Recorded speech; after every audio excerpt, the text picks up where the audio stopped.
Hello AB students, looks like we're ready to go here with our grading of numbers 4, 5, and 6 here using the AP standard. So we should be ready to go. Now number 4, interestingly enough, number 4 is one of the toughest AP problems ever. To give you an idea, the AB students, now remember this is after their review and everything, when they're ready for the test, the AB students averaged like a 1.5 on this out of 9 points. The BC students didn't do a whole lot better. They averaged like 3 out of 9. So this is definitely a very tough problem. Could be a number of reasons why. Won't worry about that too much, but let's go ahead, let's take a look at what they want us to do. So this is the infamous potato problem. So we have our potato, and it says that at time 0, that's when it is taken from the pot. So basically what we have over this situation is cooling. And we see that it's 91 degrees at that initial time of 0, and it is always greater than 27 degrees for all times greater than 0. That will come into play in one part of the problem. And then we have their internal temperature modeled by this differential equation. Possibly confuse students that there's no t in the equation, but there doesn't have to be a t. We're familiar with our differential equation, dy dt equals k times y, which gives us exponential growth, so it's not unusual. And so this is measured in degrees Celsius. So let's look. Part A. Part A really shouldn't have been too difficult. Part A wants an equation for the tangent line to the graph of h at a time of t0. And then use this equation to approximate the internal temperature at a time of 3. So to get this tangent line, what we need for any tangent line is we need a slope and we need a point. So to get the slope will be given by the derivative. And so we want to go ahead and plug into our derivative at a time of 0. So at a time of 0, we simply plug in the h value of 91, and we can get our slope there. So let's go ahead, let's look at what our scoring guide says that you should have, and I can describe for you what's needed, and you can get this problem scored correctly. So you have 1 point if you identify the slope correctly. That's negative 16. So all you have to do is put the 91 in there for h, calculate correctly, and get negative 16. If you had just left it like this, that would still get you the point. Okay, next is you have your tangent line. Your tangent line, you need your point. That's 0 for t, 91 for h. And so if you plug it in, you can say h is equal to 91 minus 16t. Or you could say, if you said y minus 0 equals negative 16 times, and then you put in, y minus 91 would equal negative 16t, that's fine. You could use h in t instead of y in t, that's fine. And then your approximation, what you have to do is after you get the tangent line equation, you have to put the time of 3 in here, calculate, and get your approximation of 43. Once again, you don't have to multiply it out. You could leave it just like this, 91 minus 16 times 3, and that would get you full credit. Okay, those 3 points I didn't think were too bad. The rest of them get much tougher. Part B. Part B asks, is this approximation an overestimate or an underestimate? So this is where you have to understand something about a tangent line. And the key is you have to, it does say you need to use the second derivative. So that should key you in right there, because the second derivative tells you about concavity. And that's what determines it. If our curve is concave up, our tangent line is below the curve, and it is an underestimate. If it is concave down, our tangent line is above the curve, and it is an overestimate. So I need to figure out whether my curve is concave up or concave down at 3. So what I have to do is I have to get my second derivative, which requires implicit differentiation, which is negative 1/4 dh dt. Have to plug in the dh dt, which I'm given. And then we find this value right here.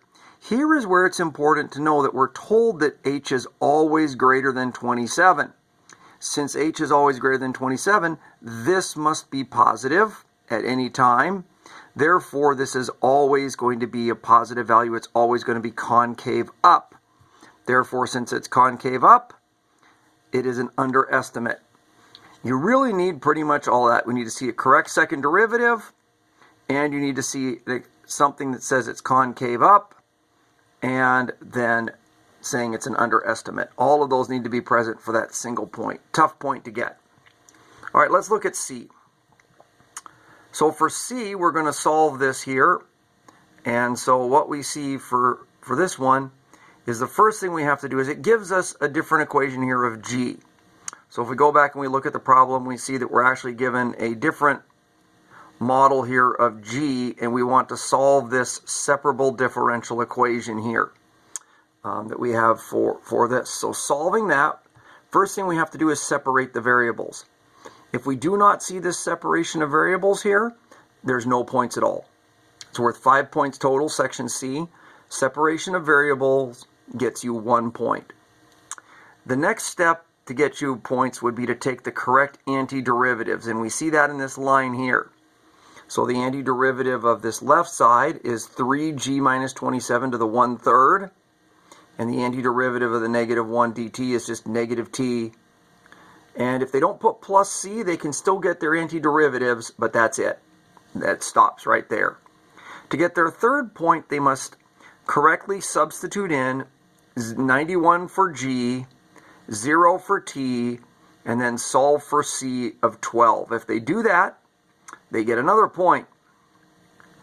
Then for the next one, what they have to do is actually substitute that 12 in correctly and get an equation.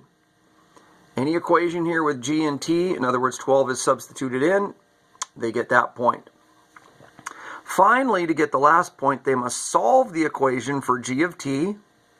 And so this is what they would get here. G of t would be 27 plus the 12 minus t over 3, all cubed. So they must solve it here for g of t, and then they must plug in the t of 3 and go ahead and get the value of 54 to get that final point. Okay, that's 4. So if you got better than a 1, you did better than most AB students the year that they gave this test. And that would be really amazing because you've only had like 1 day of review so far. All right, part B. So for part B, for question 5, first for the part A, there are 2 points here for part A. 1 point if they take the correct derivative here. So they could either have this or this for the derivative. And then they get 1 point if they identify the correct interval, and the correct interval here is 0 to 1. So the correct interval 0 to 1 gets them 1, the correct derivative gets them 1. All right, part B. So part B, the analysis here, this is a question that I scored. We actually accepted if we saw everything charted like this, where this was labeled, so we knew this was the V of P, and we knew this was the V of Q. If we saw all that, we saw it charted like that, we allowed this chart in the presence of the correct intervals to count as analysis. Okay? Otherwise, you have to explain exactly what's going on here. So what needs to go on is the particle to move in the same direction. Both of these have to have the same sign. So we see that that is going to be between 1 to 3, they will both be positive. And then they will both be positive again from 5 to 8. So that would be the intervals there. And so it's only 1 out of 2 if they only get one of the intervals, but they have correct analysis for that interval. If there's no analysis, there's no points. Okay, part C was worth 2 points as well.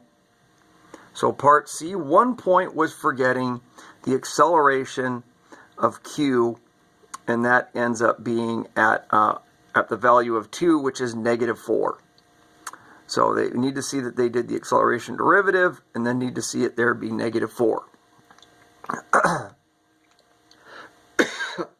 Then they need to say the speed is decreasing, and their reason has to be because velocity and acceleration have opposite signs. So we have to see something indicating that they have the velocity calculated there being positive, the acceleration being negative. They have to say something to that effect. And then for D, 3 points here for D. First, they get 1 point if they have the correct antiderivative. That is this right here, 1/3 t cubed minus 4t squared plus 15t. If we see that, they get 1 point. If we see that they added 5 to start with, because they took their initial condition, they get another point.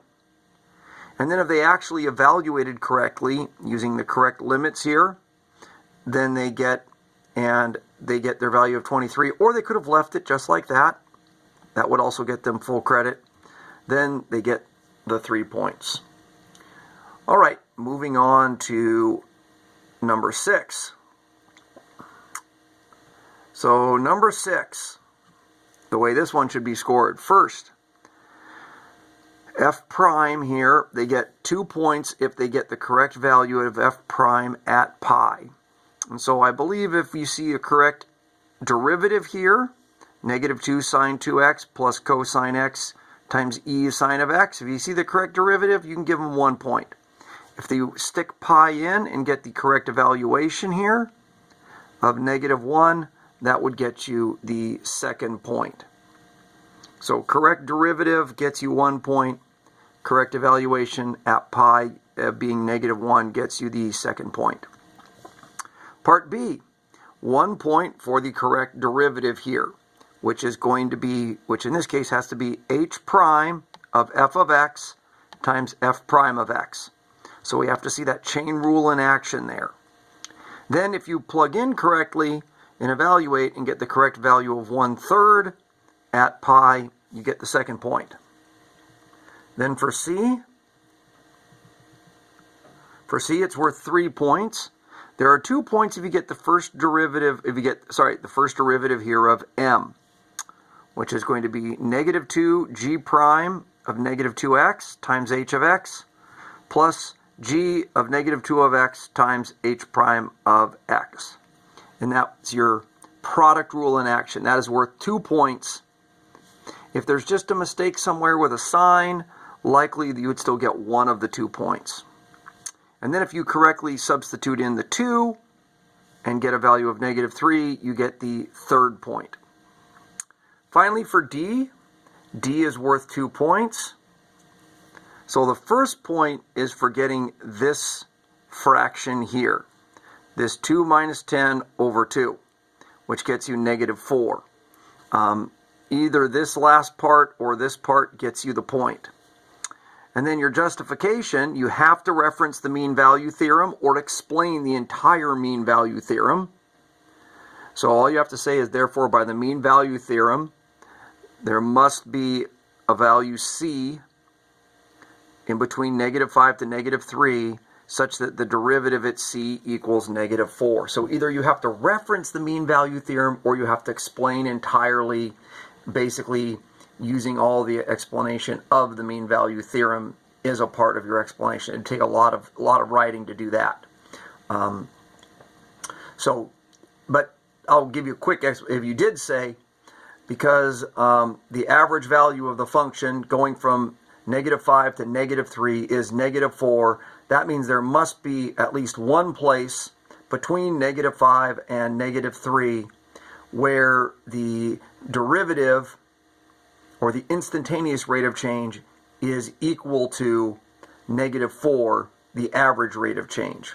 If you said that, they'd still get you credit. Okay, score those each 1 out of 9. Write the score for individually, each 1 out of 9. And then score the whole thing out of 27. Make sure you put your score on it so I can see just how you did. Although remember, you're going to get full credit if you completed the assignment. All right, any questions, go ahead, shoot them to me through Google Classroom. Otherwise, we'll plan on having our Zoom conference tomorrow and getting a chance to answer any questions in that way. Okay, hope you have a good day, and we'll see you via Zoom hopefully soon. Bye.